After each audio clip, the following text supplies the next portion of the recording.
राधे राधे दोस्तों, स्वागत है आपका आज की अमृत कथा में। दोस्तों, आज हम रसपान करेंगे सरलता की महिमा का। आइए चलते हैं कथा की ओर। किसी परिवार में एक बालक का जन्म हुआ। धीरे धीरे उसकी उम्र बढ़ती गई। बड़ा हुआ उसकी आयु 20 वर्ष की हो गई। वह बड़ा सरल था, भोला भाला, दिल का साफ था। उसमें कोई दुर्गुण नहीं था। दुर्गुण एक ही था, उसमें बस खाता बहुत था। जब खाने बैठ जाए तो उठने का नाम ही नहीं लेता था, खाता ही जाता था। परिवार के 5 आदमी जब तक भोजन करे तब तक वह अकेला ही खाता रहता था। अब ज्यादा खाने वाले से भी लोग परेशान हो जाते हैं। वह बड़ा विचित्र भी था, खाता जाता और बीच बीच में कहता, दाने दाने पर लिखा है खाने वाले का नाम। तब उसे टोकते हुए किसी ने कहा, दाने दाने पर नहीं, तुम तो ये कहो कि बोरे बोरे पर लिखा है खाने वाले का नाम। फिर किसी ने टोकते हुए कहा, बीच में पानी तो पी लिया करो। तो वह बोला, बीच तो आए, जब बीच आएगा तभी तो पानी पिएंगे। अब जो इतना खाए तो उसके घर वालों का क्या हाल होता होगा। अब घर वालों ने एक महात्मा से कहा कि महाराज इसे समझाओ, ये बहुत खाता है। महात्मा बोले, चिंता मत करो, यह उतना ही खाता है जितने पर इसका नाम लिखा है। नाम से ज्यादा कोई नहीं खाता है। पर घर वालों को बात समझ में नहीं आई, महात्मा जी क्या बोल रहे हैं। एक दिन घर वालों ने तंग आकर उसे घर से निकाल दिया। बोले, चलो यहाँ से निकलो, खाते बहुत हो, पड़े रहते हो और कमाते भी कुछ नहीं हो, जाओ निकलो यहाँ से। वह तो बड़ा सरल सीधा आदमी था, चल दिया, लेकिन जाए तो जाए कहाँ। थोड़ी दूर गया, फिर लौट कर आ गया। घर वालों ने कहा, तुम फिर लौट कर आ गए। वह बोला, शायद मुझे निकाल कर आप पछता रहे होगे, यही सोचकर मैं यहाँ आ गया हूँ। घर वाले बोले, कोई नहीं पछता रहा, तुम तो जाओ निकलो यहाँ से। अब क्या करे बेचारा, चल दिया। जा रहा था, कुछ दूर चला तो देखा मंदिर के बाहर एक महात्मा बैठे थे। माथे पर तिलक लगाए, माला हाथ में लिए हुए सीताराम सीताराम सीताराम कर रहे थे। महात्मा जी अच्छे तंदुरुस्त, मोटे और हट्टे कट्ठे भी थे। उसने देखा और मन ही मन सोचा, ये तो अच्छे खाते पीते लगते हैं। सोच ही रहा था कि उनके 2-4 चेले और वहां दिखे, वह भी सब के सब मोटे ताजे बढ़िया खाते पीते हट्टे कट्टे लग रहे थे। सोचने लगा, अरे वाह, यहाँ तो खाने को बहुत मिलता है और खाने का तो बड़ा आनंद है। महात्मा जी के पास गया और पूछा, महाराज आप कौन हैं। महाराज बोले, हम इस मंदिर के सेवक हैं। वह बोला, अच्छा, महंत जी हो आप। महंत जी, अच्छा। महाराज बोले, हाँ। फिर उसने पूछा, और ये लोग कौन हैं। महाराज बोले, ये चेले हैं हमारे। उसने पूछा, अच्छा, क्या क्या करते हैं। महात्मा बोले, भगवान का भजन करते हैं। उसने पूछा, यहाँ कोई काम है क्या हमारे लायक। महात्मा बोले, काम कुछ नहीं, जो मन में आए सेवा करो, बस आराम से रहो और राम जी का भजन करते रहो। खाने पीने की कोई कमी नहीं है, भगवान की कृपा है, खाओ पियो, राम राम भजो और रहो। वह बोला, महाराज हमें चेला बना लो। महात्मा बोले, बन जाओ, कंठी डालो, तिलक लगाओ, चेला बनो और रहो हमारे साथ। अब वह भी चेला बनकर वही महात्मा जी के पास रहने लगा। अब वह बड़ा खुश रहे और खूब खाए। एक दिन उसने महात्मा जी से पूछा, कितनी पंगत बैठती है आपके आश्रम में खाने के लिए। महात्मा बोले, 5 पंक्ति बैठती हैं। वो बोला, हम 5 पंगतों में बैठ सकते हैं क्या, कोई ऐतराज तो नहीं। महात्मा बोले, ऐतराज तो नहीं, पर इतना कैसे खाते हो। वह बोला, महाराज सब आपकी कृपा है। अब वह खूब खाए और आराम से पड़ा रहे। अब एक दिन सवेरे सवेरे ना चूल्हा जले ना कोई खाना बने, वह इधर उधर घूमने लगा। जिधर देखे वहीं सब सीताराम सीताराम जी का भजन करते हुए दिखे। भोजन बनाने वाले भी सीताराम सीताराम सीताराम करते हुए दिखे। अब वह परेशान होकर गुरु जी के पास गया। बोला, गुरु जी क्या बात है, आज चूल्हे जलते हुए नहीं दिख रहे हैं। गुरु जी बोले, आज एकादशी है, हम तुम्हें बताना ही भूल गए। एकादशी के दिन अन्न नहीं खाना चाहिए और वैष्णव को तो व्रत करना चाहिए। तुम हमारे शिष्य हो गए हो, वैष्णव हो गए हो, तुम भी व्रत करो।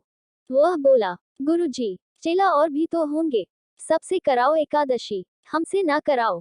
गुरु जी, तुमसे ना कराएं, क्यों, तो तुम इतने भूखे रहते हो। वह बोला, हाँ गुरु जी, अगर आपने आज हमसे एकादशी करा ली तो द्वादशी तो हम देख ही नहीं पाएंगे।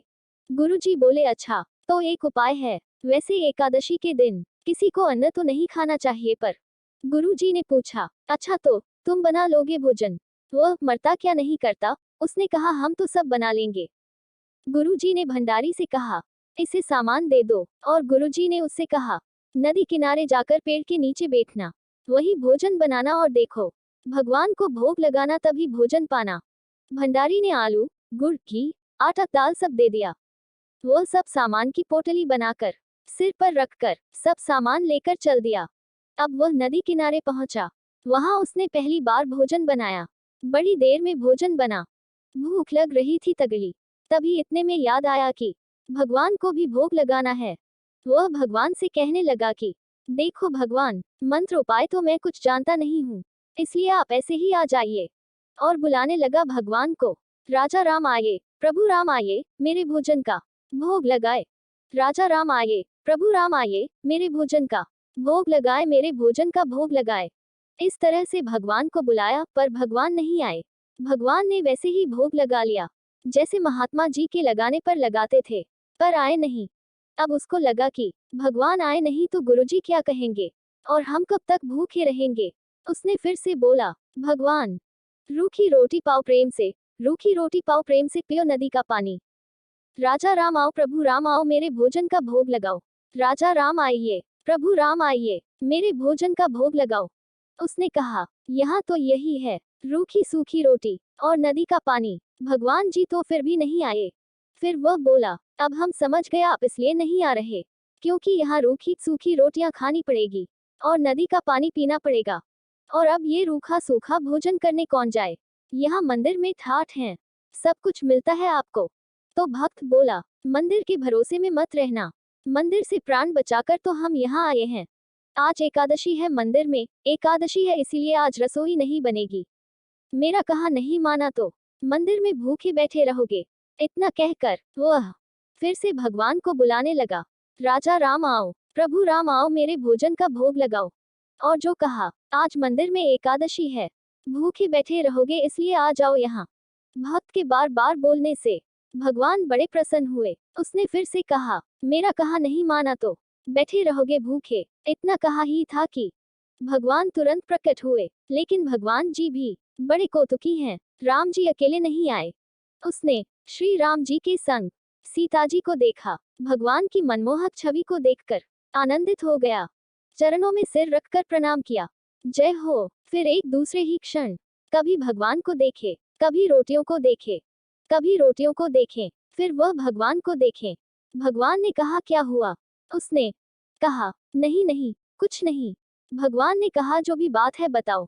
भक्त बोला, नहीं नहीं, कुछ नहीं, आप तो आराम से भोजन पाओ, जो होगा वह देखा जाएगा। भगवान ने कहा, क्या देखा जाएगा?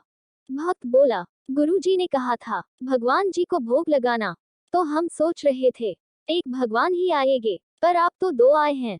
पर कोई बात नहीं, पूरी एकादशी तो नहीं हुई, थोड़ी बहुत एकादशी तो करा ही दोगे आप। लेकिन आप लोग इतने प्रिय लगते हो कि आपको भूखा नहीं रख सकता। चलो चलो, आप तो भोजन पाओ। भगवान ने प्रसाद पाया। माँ सीता सहित भक्तराज जो था उसको भी थोड़ा सा प्रसाद मिला। भगवान जाने लगे तो भक्त बोला, अगली एकादशी को जल्दी आ जाना, ज्यादा परेशान मत करना, भूख लगती है, आप देर करते हो आने में। भगवान बोले, अगली बार हम तैयार रहेंगे और जल्दी आ जाएंगे। अब अगली एकादशी आई तो गुरुजी ने कहा, बच्चा आज भी जाओगे? उसने कहा, जाना ही पड़ेगा गुरुजी, इसके अलावा और उपाय क्या है? गुरुजी ने कहा, ठीक है, सामान ले जाओ। उसने कहा, गुरुजी थोड़ा सामान बढ़वा दो। गुरुजी ने कहा, क्यों बढ़ाए सामान? उसने कहा, आपने एक ठाकुर जी का कहा था, वहां पर तो दो आते हैं। गुरुजी ने समझा, भूखा रह गया होगा, भगवान के नाम का तो बहाना बना रहा है, इसलिए सामान बढ़वा दिया। अब वह सामान लेकर गया, भोजन बनाया और लगा पुकारने, राजा राम आओ, सीता राम आओ, मेरे भोजन का भोग लगाओ। राजा राम आइए, सीता राम आइए, मेरे भोजन का भोग लगाए। राजा राम आइए, प्रभु राम आइए, सीता राम आइए, मेरे भोजन का भोग लगाए। भोजन का भोग लगाए। और जो भक्त ने पुकारा, भगवान मानो प्रतीक्षा ही कर रहे थे, प्रकट हो गए हैं। लेकिन ये क्या, भगवान श्री राम, माता सीता और लक्ष्मण जी प्रकट हो गए। और जो इसने देखा, तीनों को प्रणाम तो कर लिया, लेकिन फिर देखे रोटियों की तरफ, फिर इनकी तरफ देखे, फिर माथा खुजाए। भगवान ने हंसते हुए कहा, क्यों, क्या हुआ? वह बोला, कुछ नहीं, अब जो होगा सो होगा। आप तो प्रसाद पाओ। भगवान जी ने कहा, बात क्या है? वह बोला, कुछ नहीं, पहली एकादशी को हमने सोचा एक भगवान आएंगे, पर आप तो 2 आ गए। आज 2 का इंतजाम किया तो आज आप 3 आ गए। एक बात पूछे भगवान? भगवान बोले, पूछो। भगवान जी, यह आपके साथ कौन है? भगवान ने कहा, ये हमारे छोटे भाई हैं लक्ष्मण। छोटे भाई हैं हमारे। भक्त बोला, अच्छा, भाई हैं, सगे भाई हैं या ऐसे ही? हमें ऐसा लगा थोड़ी दूर के हैं। भगवान बोले, नहीं नहीं, ये हमारे सगे भाई हैं। अच्छा, सगे हैं तो ठीक है, लेकिन नाराज न होना, एक बात पूछें? भगवान बोले, बोलो। हमने ठाकुर जी के भोग का ठेका लिया है, ना कि ठाकुर जी के खानदान वालों का। भगवान जी खिलखिला कर हंसने लगे। सीता मैया भी मुस्कुराकर हंसने लगी। लक्ष्मण जी को लगा कि भगवान राम अच्छी जगह ले आए, आते ही अच्छा स्वागत हो रहा है। भक्त बोला, कोई बात नहीं, आप हमें लगते तो इतने अच्छे हो कि क्या बताएं। आप तो पाओ, प्रसाद पाओ। तीनों को बैठाया और प्रसाद पवाया। जो बचा सो खुद ने पाया। भगवान जब जाने लगे तो चरणों में सिर रखकर बोला, भगवान एक बात बताओ। भगवान बोले, क्या? भक्त बोला, अगली एकादशी को कितने आओगे, अभी से बता दो। भगवान ने कहा, हम आ जाएंगे, और इतना बोलकर अंतर ध्यान हो गए। भक्त अब बड़ा परेशान वापस मंदिर लौटा। किसी तरह फिर दिन गुजरे। अगली एकादशी आई। महंत जी ने पूछा, आज जाओगे? भक्त बोला, जाना ही पड़ेगा, यहाँ कुछ मिलता नहीं है, वहाँ अलग परेशानी है। गुरु जी बोले, वहाँ क्या परेशानी है? भक्त बोला, आपके ठाकुर जी हर एकादशी को बढ़ते जा रहे हैं, अब आज पता नहीं कितने आएंगे। हमने ठाकुर जी का भोग का ठेका लिया है, ना कि उनके पूरे खानदान का। हर एकादशी को आ जाते हैं। कम से कम 11 सेर आटा कर दो, और उसी के हिसाब से गुड़, आलू, मिर्ची, मसाला, घी, ये सब कर दो। गुरु जी समझ गए कि इतने आटे का क्या करेगा, यह इतना तो खा नहीं सकता, जरूर बेचता होगा। हम पीछे से जाकर पता लगाएंगे। सामान दिला दिया और बोले, जाओ। भक्त ले गया पूरी गठरी सिर पर रखकर रख दी पेड़ के नीचे। गठरी सामान की। आज उसने चतुराई की, भोजन बनाया ही नहीं। सोचने लगा, पहले बुला कर देख लूं कितने आएंगे, फिर बना लूंगा भोजन। अब भोजन बिना बनाए ही लगा पुकारने, राजा राम आइए, सीता राम आइए, लक्ष्मण राम आइए, मेरे भोजन का भोग लगाए। राजा राम आओ, सीता राम आओ, लक्ष्मण राम आओ, मेरे भोजन का भोग लगाओ, मेरे भोजन का भोग लगाओ, मेरे भोजन का भोग लगाओ। जो प्रार्थना की, मानो भगवान जी तो प्रतीक्षा कर रहे हो। भक्त की एक पुकार पर ही राम जी का दरबार पूरा प्रकट हो गया। श्री सीताराम, श्री लक्ष्मण जी, भरत जी, शत्रुघ्न जी, हनुमान जी सभी प्रकट हो गए। और जो भक्त ने इतने जनों को देखा, चरणों में प्रणाम किया, जय हो, आ गए आप, जय हो। आज तो हद हो गई, इतने सारे। हर एकादशी को एक एक बढ़ते थे, आज तो इतने सारे। लेकिन मेरी भी एक प्रार्थना है, सुनो। भगवान बोले, क्या है बताओ। वो बोला, आज मैंने भी भोजन नहीं बनाया, वो रखा है सामान, अपना बनाओ और अपना पाओ। भगवान बोले, तुम क्यों नहीं बना रहे हो? वह बोला, जब हमें मिलना ही नहीं है तो बनाए भी क्यों? इतना सारा भोजन मुझसे नहीं बनता, आप बनाओ। प्रथम दिवस जब भोजन बनाया, तब भी भूख पूरी नहीं हुई। दूसरी एकादशी को भी भोजन पूरा नहीं मिला, और आज तो ऐसा लग रहा है भूखा ही रहना पड़ेगा। भगवान ने कहा, सबको कहा, बनाओ भोजन। आज हमारा भक्त हमसे बहुत नाराज है। अब श्री भरत जी भंडारे बनाने लगे। चुन के लकड़ी श्री लखनलाल लाने लगे। श्री भरत जी भंडारे बनाने लगे। अब श्री भरत जी भंडार बनावे, लक्ष्मण जी लकड़ी लावे, शत्रुघ्न जी साग सब्जी साफ करावे, हनुमान जी चौका साफ करें, और भक्त पेड़ के नीचे आंख बंद करके आराम फरमावे। भगवान जी ने कहा कि आंख बंद काहे किए हो, खोलो तो। वह बोला, काहे को खोलें, जब हमें खाने को मिलेगा ही नहीं तो दूसरे को हम खाते हुए भी तो नहीं देख सकते। अब जिस रसोई में सीता मैया बैठी हूँ, उन्हें देखकर बड़े बड़े सिद्ध संत भी वहां आने लगे। कहने लगे, मैया हमको भी प्रसाद मिले, हमको भी। बड़े बड़े संत प्रकट होने लगे। अब उनकी जो आवाजें सुनी, इसने आंख खोली। जो देखा, इधर भी महात्मा उधर भी महात्मा। सो माथा पीट के बोला, सो थोड़ा बहुत मिलता भी तो ये भी अब मिलने नहीं देंगे। अब गुरुदेव आए देखने की क्या कर रहा है। जो देखा गुरुजी ने, वो तो पेड़ के नीचे आंख बंद करके बैठा है, सामने सामान रखा है, आंसू टपक रहे हैं। गुरुजी ने पूछा, बेटा भोजन नहीं बना रहे हो? अरे गुरुजी आप आ गए। गुरुजी के चरणों में प्रणाम किया। फिर बोला, देखो आपने कितने भगवान लगा दिए हमारे पीछे। मंदिर में तो नहीं हुई, पर यहाँ एकादशी पूरी हो रही है। अब गुरुजी को तो कोई दिखे ही नहीं। गुरुजी बोले, हमें तो कोई नहीं दिख रहा, क्यों मजाक कर रहा है। भक्त ने भगवान से कहा, हमारे गुरुजी के सामने आओ, नहीं तो ये हमें झूठा मानेंगे। भगवान बोले, गुरुजी को नहीं दिखेंगे हम। उसने पूछा, क्यों? ये हमारे गुरुदेव हैं, हमसे अधिक योग्य है, इन्हें भी दर्शन दो। भगवान बोले, तुम्हारे गुरुदेव हैं, तुमसे अधिक योग्य हैं, लेकिन तुम्हारे जितने सरल नहीं हैं, और हम सरल को मिलते हैं। गुरुजी ने पूछा, क्या कह रहे हैं भगवान तुमसे? भक्त बोला, भगवान कह रहे हैं कि सरल को मिलते हैं, और आप सरल नहीं हो। गुरुजी रोने लगे, सरल तो नहीं थे, तरल हो गए। आंसू बरसने लगे और जब सरल होकर रोने लगे, तब भगवान प्रकट हो गए, और गुरुजी ने दर्शन किया, और गुरुजी ने एक ही बात कही, हम सदा से सुनते आए हैं कि गुरु के कारण शिष्य को भगवान मिलते हैं, पर आज शिष्य के कारण गुरु को भगवान मिले हैं।